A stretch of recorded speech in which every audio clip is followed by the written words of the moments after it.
നമസ്കാരം. India Australia 5 മത്സര test പരമ്പരയിലെ രണ്ടാം മത്സരം അഡ്ലൈഡിൽ ആരംഭിക്കാൻ പോവുകയാണ്. ആദ്യ മത്സരത്തിൽ ഇന്ത്യ ഓസീസിനെ ഞെട്ടിച്ച് വിജയം നേടിയിരുന്നു. അതുകൊണ്ട് തന്നെ രണ്ടാം മത്സരത്തിലും ജയം തുടരാനാണ് ഇന്ത്യ കരുതുന്നത്. രണ്ടാം മത്സരം നടക്കുന്നത് പിങ്ക് ബോളിലാണ്. അതുകൊണ്ട് തന്നെ ഇന്ത്യക്ക് മുന്നിൽ കൂടുതൽ ആശങ്കകളും ഉണ്ട്.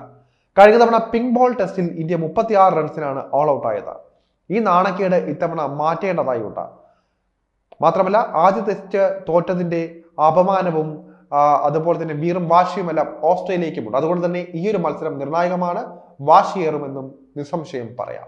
ആദ്യ മത്സരത്തിൽ ഇന്ത്യ രോഹിത് ശർമ്മയുടെ അഭാവത്തിൽ ജസ്പ്രീത് ബുംറയുടെ ക്യാപ്റ്റൻസിക്ക് കീഴിലാണ് ഇറങ്ങിയത്. എന്നാൽ രണ്ടാം ടെസ്റ്റിൽ രോഹിത് തിരിച്ചെത്തിയതോടെ വീണ്ടും നായകസ്ഥാനം രോഹിത്തിലേക്ക് എത്തിയിരിക്കുകയാണ്. ബുംറയ്ക്ക് കീഴിൽ ഇന്ത്യക്ക് ലഭിച്ച മികച്ച തുടക്കം മുതലാക്കി മുന്നോട്ട് കൊണ്ടുപോകാൻ ഇന്ത്യക്ക് സാധിക്കുമോ എന്നതാണ് കണ്ടറിയേണ്ടത്. രോഹിത് വന്നതോടെ ഇന്ത്യയുടെ പ്ലേയിങ് 11 ചില മാറ്റങ്ങൾ അത്യാവശ്യമായി മാറിയിട്ടുണ്ട്. നിലവിലെ റിപ്പോർട്ട് പ്രകാരമുള്ള ഇന്ത്യയുടെ സാധ്യത 11 എങ്ങനെയാണെന്ന് പരിശോധിക്കാം ഈ ഘട്ടത്തിൽ. പെർത്തിലെ ഇന്ത്യയുടെ ജയത്തിൽ നിർണായക പങ്ക് വഹിച്ചത് ഓപ്പണിംഗ് കൂട്ടുകെട്ടാണ്. KL രാഹുലും യശസ്വി ജയ്സ്വാളും ചേർന്ന ഇരട്ട സെഞ്ചുറി കൂട്ടുകെട്ടാണ് ഇന്ത്യക്കായി നേടിയത്. അതുകൊണ്ട് തന്നെ ഈ കൂട്ടുകെട്ട് രണ്ടാം ടെസ്റ്റിലും ഇന്ത്യ പൊളിക്കാൻ സാധ്യതയില്ല. മികച്ച ഓപ്പണിംഗ് കൂട്ടുകെട്ട് ഇന്ത്യക്ക് ജയിക്കാൻ അത്യാവശ്യമാണ്. അതുകൊണ്ട് തന്നെ രോഹിത്തിനെ ഓപ്പണിംഗിലേക്ക് തിരിച്ചു വിളിക്കാൻ ഇടയില്ല.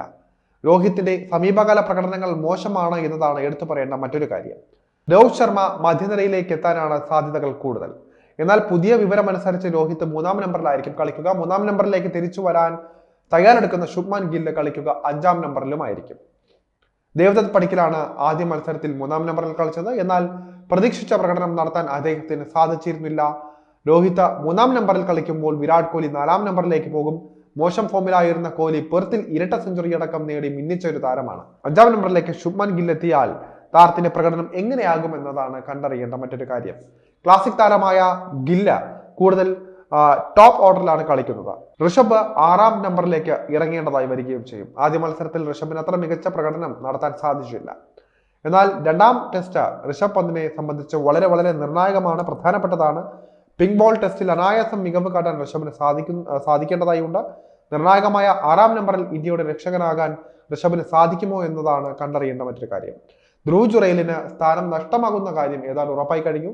7-ാം നമ്പറിൽ നിതീഷ് കുമാർ റെഡ്ഡി കളിക്കുമ്പോൾ 8-ാം നമ്പറിൽ വാഷിംഗ്ടൺ സുന്ദർ തന്നെ തുടർന്നേക്കും. രവീന്ദ്ര ജഡേജയേക്കാൾ ടീം ഇപ്പോൾ സുന്ദറിന്റെ ഓഫ് സ്പിന്നിനെ വിശ്വസിക്കുന്നുണ്ട്. ഇന്ത്യ പേസ് നിരയിൽ മാറ്റമൊന്നും വരുത്താൻ സാധ്യതയില്ല. ജസ്പ്രീത് ബുംറയുടെ മിന്നും ഫോമിൽ തന്നെയാണ് ഇന്ത്യയുടെ പ്രധാന പ്രതീക്ഷ.